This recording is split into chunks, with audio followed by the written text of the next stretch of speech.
And now we turn our attention to our defending race winner, our defending NASCAR Sprint Cup Series champion, and that'd be Brad Keselowski. And he drives the number 2 Miller Lite Ford for Penske Racing. And Brad, we appreciate you coming by. Thank you. Understand, too, before we get started, talk a little racing, that there is a very cool initiative that's come about between Miller Coors and Ford as far as designated drivers. And maybe talk about that a little bit, because that is so important. Yeah, well, we've got a lot of great things going on. Obviously on the racing end, running all 3 races this weekend. But then we're trying to do things that branch out a little bigger than that and think a little bigger than that. Obviously last year, you brought up winning a race here and winning the championship. We had a lot of fun, and we did a lot of great things. And I've kind of lived by the motto of work hard, play hard, and we work real hard. And obviously running all 3 races is a lot of work, and we play hard. I think a few of you guys had seen the championship celebration I had. So, for me, life is a lot about balance, and this message is, one where we're going to have a little bit of fun with too. The responsibility piece. I jumped at the chance earlier this year to do a commercial with Miller Lite talking about responsibility and kind of adding that 3rd layer: work hard, play hard, and be smart when you do it. So this is a fun little piece we're going to do where we give away a brand new car. Or actually, I'm going to give it away. I guess I'm going to drive it to somebody's front door. And so that ought to be interesting, and fans can enter, and all they have to do is pledge to be a responsible driver. So I think that's a real cool initiative that I'm proud to be a part of, and kind of the balance of our sport. There's a lot of great things going on. We all have a lot of fun, but sometimes we have to keep things in perspective and be smart as well. It is a great initiative, and we're pleased to have with us today from Miller Coors, Diane Wagner is in the back, and also from Ford, our good friend Tim Doerr is here too. So they'll be available afterwards if you'd like to ask them some questions about this really important initiative that they've interlocked with. So we appreciate Miller Coors and certainly appreciate Ford. Brad, let's talk about 3 races you got here this weekend, and certainly as talented as you are and as competitive as you are, you're capable of winning all 3. But talk about the mindset of entering 3 races on a very important weekend for you as we begin the race to the chase. Here at Kentucky Speedway, it's a big race weekend here because you got 10 races left before we set the chase field, and it's time to go. Yeah, absolutely. This is a key time, not just for my team, but really for all the teams. There's only a few that I would really consider locked into the chase, and realistically, if you have 2 or 3 wins, you're in a pretty good spot. We don't have those, but we have had solid runs where we've been close to winning, and a lot of coulda, shoulda, wouldas, but those don't count for anything. So now's our time to really shine, and I think, thankfully, if you look at the tradition of my team, if you can say there is one, over the last 2 seasons, it's that we really seem to hit our mark about this time of season, and I don't think that's a coincidence. The Kentucky Speedway really fits my style. There's a couple unique characteristics about it, and that's why I picked this race, or this weekend, to run all 3, because I felt like here in Bristol are probably 2 of my best tracks, and we need to capitalize on that. Certainly on the Cup side, have another strong run, and hopefully come away with a race win, which I think we have a very strong shot at. And I'd love to do that in other 2 series as well, with the discount tire car and the Nationwide Series, and then the Ford truck for my own team. So this would be a great weekend to do that for a lot of reasons, and it certainly was no coincidence that I picked this weekend, and just ready to get it started and hopefully end up with some similar results on the Cup side. I think we won last year on the Cup level, and we finished 2nd last year on the truck level, and can't remember where I ran in the Nationwide car, but I think that we had strong performances here in the past, and I think we can get it done. Take questions now for Brad. We got a wireless mic. Raise your hand. We got 2 wireless mics. We'll start here with Jim. We'll move over here to this gentleman here on the left. Go Jim, this gentleman on the left, and then Jeff Gluck. Jim Utter, Charlotte Observer. A little self-assessment. Looking back 1 year ago, coming into this weekend, how would you assess where your team is today compared to then, and having had a few weeks with all your crew guys back from the NASCAR penalty, looking back, how much do you think that affected your team this season? Well, I think assessing the year to this point, we could very easily have 2 wins. And I hate to go too much into that because I always get accused of whining about that stuff. But, the reality is if 1 or 2 yellows don't come out the way they did, whether it was leading the Daytona 500 in the closing stages or, restart towards the end at Bristol, a couple of those things just fall this much differently. And we're sitting here with, 2 or 3 wins and really in the same exact spot we were last year. So, I guess that's why I'm not as panicked as I think, some others might be. But I don't feel that panic with inside our team. I think there's a burning passion and desire to execute at a much higher level than what we have. And certainly that can be frustrating, but I know it's there. I think that the run that we put on last year, starting this weekend, shows that it can be done at any time. Obviously there is a bit of different circumstances this year compared to last with, the things that happened with the penalty and so forth. But I haven't spent a lot of time looking in the mirror. I've been looking forward and knowing that we have to continue to push this car, develop this car, and find those next pieces of speed to be that little bit more competitive. And I think that we have some stuff coming to do that. And hopefully we can get that implemented on our cars and get it all through tech, and then we'll be just as good as we've ever been, if not better. Gentleman right here. Go ahead, sir. Yeah. Kevin Goheen with Fox Sports Ohio. You mentioned before that this track has got a couple of aspects, a couple of characteristics that you like that fit you well. What are those aspects? Well, I can't tell you that. Dang, that's just, that's like asking the secret ingredient, It's like going into Wonka's place and trying to ask them how they make the gum, It's a secret ingredient. Any particular reason why they may fit your style, though? Can you go that far? I think one of the things I like about Kentucky is that it's one of the few tracks that I've always felt kind of heads up to the field. And I guess to elaborate on that, this is my 4th full year in Sprint Cup. And in some ways it feels like I've been here forever. In some years it feels like I haven't. Or in some ways it feels like I haven't. When you go to tracks like Texas and Atlanta, places like that where there's a fair amount of drivers that have quite a bit more experience than I do, I just always feel like I'm just one little step behind. Here at Kentucky, there's no other driver that has more experience than me. We're on an even standing, an even footing all the way. In fact, if anything, I feel like I might be even slightly up because I have a couple more nationwide starts and so forth. And I would say that probably leads to some of my comfort here.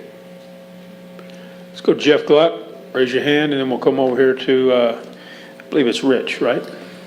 Okay. Jeff Gluck from USA Today. Brad, you've proposed in the past an idea where in the Nationwide Series, Cup guys wouldn't be allowed to race for Cup teams. How would you, and I've talked to other people about that, and one counter argument is, well, how would you regulate that with a team that has resources of a Cup team, say like Junior Motorsports is getting now or something like that? So help me out here. What would you, what if teams started just taking engines and cars from Cup teams? How would that fit into the whole idea? Well, I guess, Jeff, kind of fitting into the point I was trying to make, and I guess it probably takes a brief summary, which is, you look at the state of the Nationwide and Truck Series, and I know there's a lot been made of the Cup drivers that compete in that series, but I think that's part of the tradition of those series, whether some would like to admit it or not.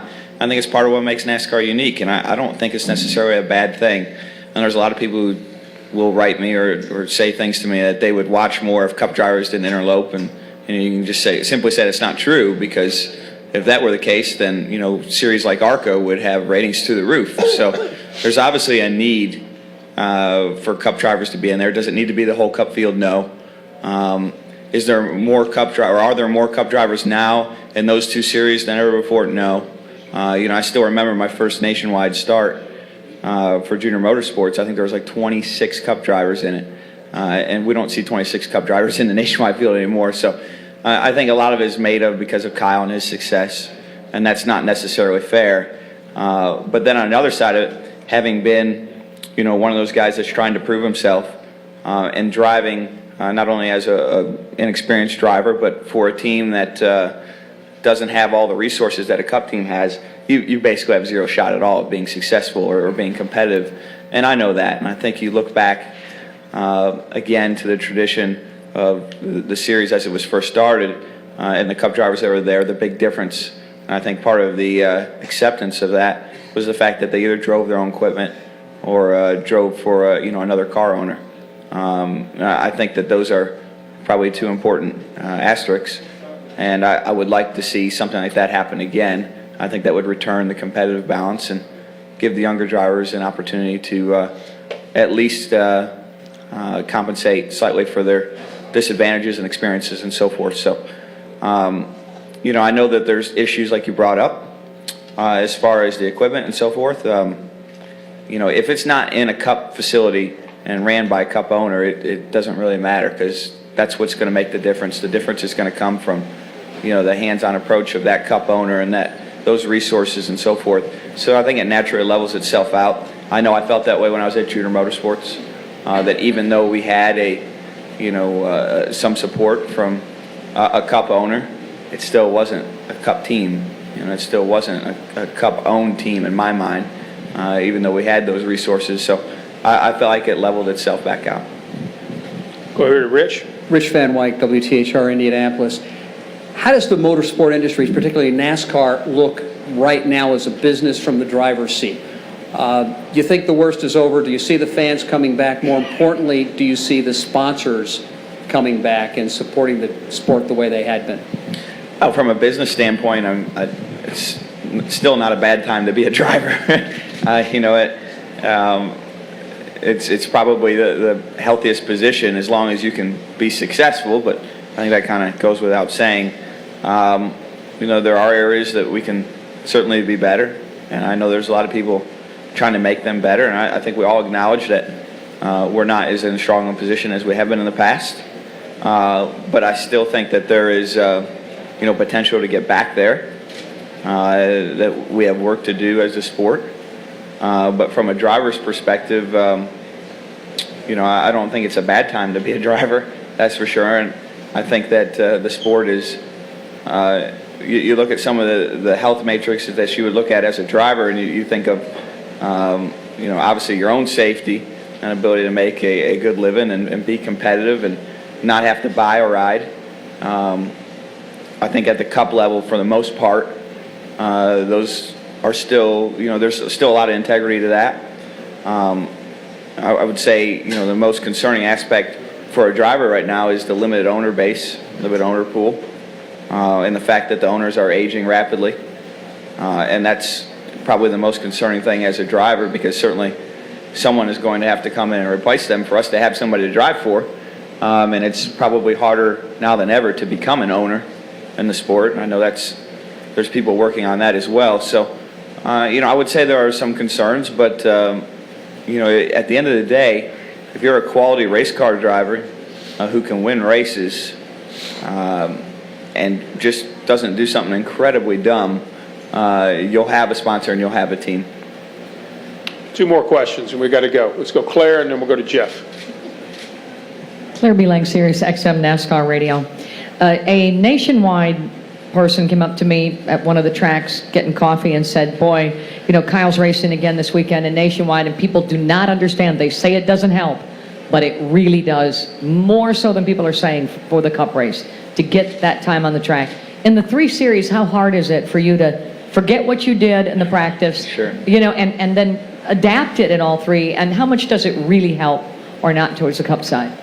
Well, Kyle's here. You should probably ask him that question. He does it more than I do. But I don't think it's easy. Obviously, you have to reset in your mind the different series and how they drive. But there are still some advantages. Absolutely. You have to put in a lot of workload to do it, and that's not always fun. But when you're winning, that's quickly offset, and you have a lot of fun with it.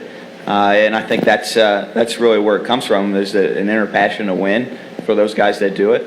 And I can always respect that. Final question. Go ahead, Jeff. I'm sorry, did I miss the end I'm of that? sorry. Yeah, I mean, trying to get the three teams to work together is, like herding cats. So it's damn near unrealistic. At least it has been for me. But when you're winning, it's still fun. Go ahead, Jeff. Jeff Hood of RacingToday.com. Brad, less than a month away from the historic race at Eldora Speedway. As a team owner in the Truck Series, what are you guys doing to prepare for that race, and who will be driving your two trucks that night? Well, as a team owner, we've done a little testing and whatever, but it's really been just more fun to watch it on film than really productive. And I'm really excited about that race.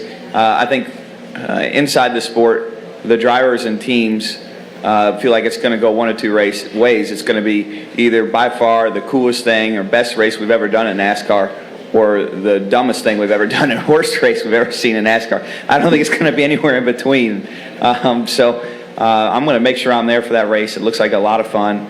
I've got both Blaney's driving, so somebody told me that Dave is the winningest driver ever at Eldora. I don't know if that's true or not. Somebody should fact check that, but that'd be pretty cool to get him a win in a stock car there, or a first win in a truck. And then obviously Ryan's there, and he's going to learn from Dave, and I'm just going to be in the grandstands eating a snow cone and smiling. Should be a lot of fun.